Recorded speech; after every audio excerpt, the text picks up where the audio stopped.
this is Irene. This is going to be a quick video. It's just a thought that I had.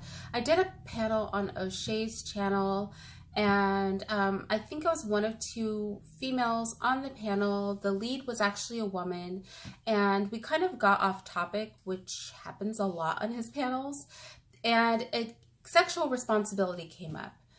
And there were a lot of men complaining about abortion, men not having control over abortion, women having babies that men didn't want.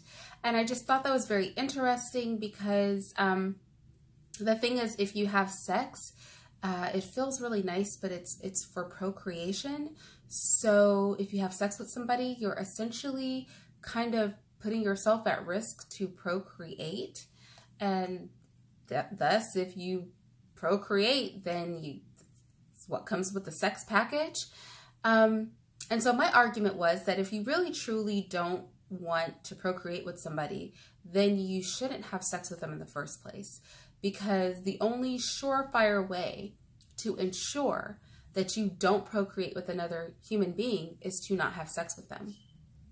Well, I got a lot of pushback on this. Men started talking about birth control and, you know, being able to get women to get abortions and stuff like that. And I had to just go back to the initial argument, which is, but your choice is made when you have sex, both for men and women. Our choice about procreation is made when we choose to have sex. You're saying that man's penis or that woman's vagina, I want it bad enough to risk possibly procreating with them.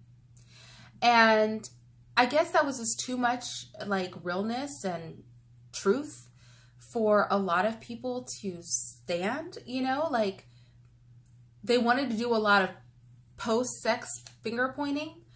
And like I said, I think that's why this video won't be long. I'm just interested what you guys think. Like, that's where I would stand on this. Like, if you have sex with somebody, birth control, condoms, all this aside, if you have sex with somebody, you're engaging in a procreative act, and whether you choose to acknowledge it or not, sexual activity is a choice to risk procreation.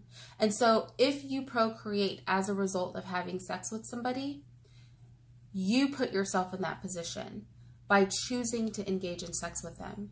And so I would argue that you absolutely, positively should not have sex with people you don't want to risk procreating with.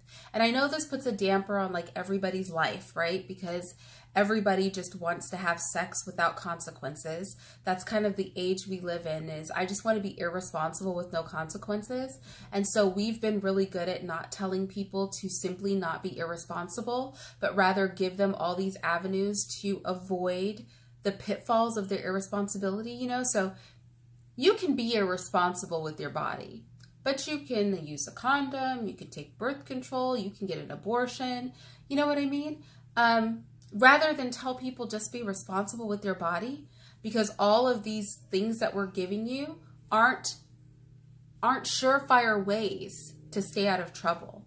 The only surefire way to avoid doing the time is to not do the crime. And so I feel like, am I antiquated in my thinking? You know, like, am I that old fashioned in how I approach life?